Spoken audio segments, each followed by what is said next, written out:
In Consumer Corner, we take a look at trends creating a buzz online in China. On today's show, we'll discuss how the renminbi's depreciation has affected consumers. By the end of 2013, China's renminbi central parity was 6.09 yuan to $1. However, in February, the renminbi depreciated 1.4% relative to the US dollar.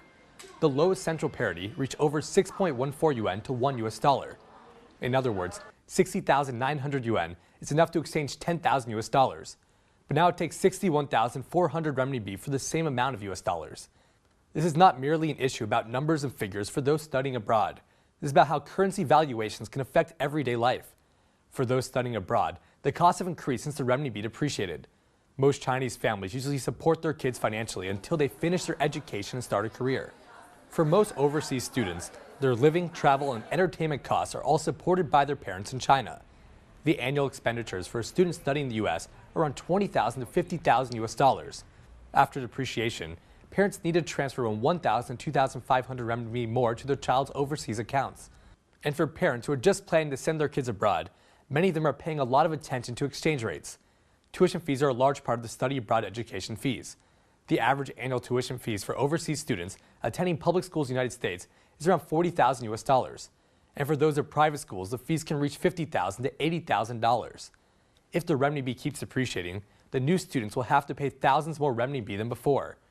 As a result, many parents are paying close attention to the exchange rate so they can find an opportune moment to exchange currencies. However, some net users do not think it's a big deal for families of overseas students. One wrote, quote, "Actually, renminbi devaluation is a good thing for most Chinese people. Those families who can afford to send their kids abroad are mostly rich people. Very few of them would care about such a few dollars." Another net user fought that idea, quote, "One thing needs to be remembered. Not all overseas students are kids from rich families. Some families are suffering from the currency depreciation." Besides overseas students, many overseas consumers are noticing the difference. Most products imported from foreign countries are usually sold at high prices in China. Many experienced online shoppers found that buying things on foreign websites can save a lot of money. Even with the cost of customs and shipping, the prices are still much cheaper than in stores in China. It's also nicer to know the objects are not counterfeits, like in many shops in China. There are a large number of Chinese shoppers using these websites, so they're hoping to beat the currency rates. With fears of more devaluation, many overseas consumers have rushed to buy up products.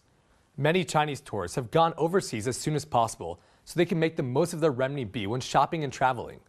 One net user commented, quote, "We should spend money as soon as possible, or at least exchange cash into something value-preserving.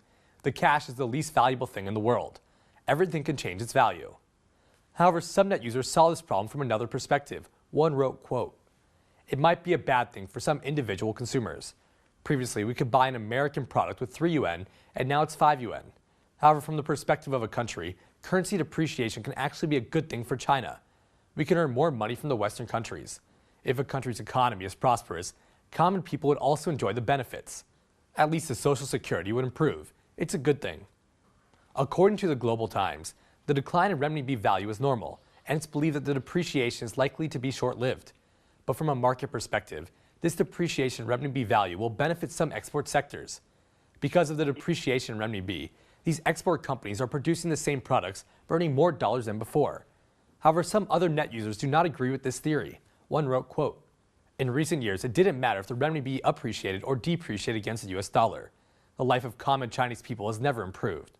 There's always someone taking advantage and profiting from the change of currency exchange rates. And it's never us common people. This is just a peek into how currency valuations can affect the lives of people. Many experts have been saying that the renminbi is greatly undervalued to improve exports. Now that there is a trade surplus with the US, pressure on changing the valuation has risen. This depreciation likely won't have a massive effect on China's economy, but it could also affect overseas shopping."